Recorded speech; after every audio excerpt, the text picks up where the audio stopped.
Magandang araw mga ka-TH. So, yung site na to ay sa taas po ng bundok. So, meron sila ni ka-TH napansin na mayroong marka. So, napaka-visible po, no? Meron pong arrow and then meron pong heart. So, parang may box din siya, no? So, yan po mga ka-TH, arrow niya ay going to that area. So, sa side siya. Then may plus yung marker na to na heart shape. So, ang kahulugan ng heart ay rich object siya mga ka-TH. Yan po. Then makikita nyo mayroon pang karagdagang marka ng ibig sabihin nito ay dyan po under ay ang target.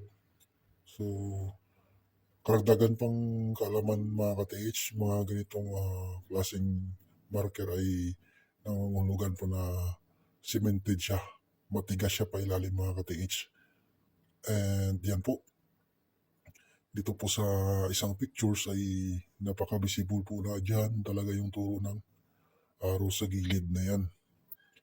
So, 100% na.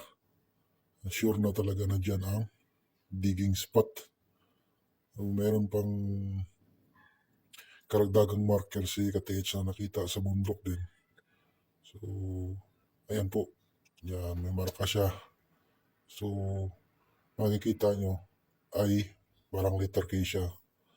Ang ibig sabihin niyan mga ka-TH, yung 7K na yan ay water. So, malamang ay meron pang target diyan sa malapit sa tubigan.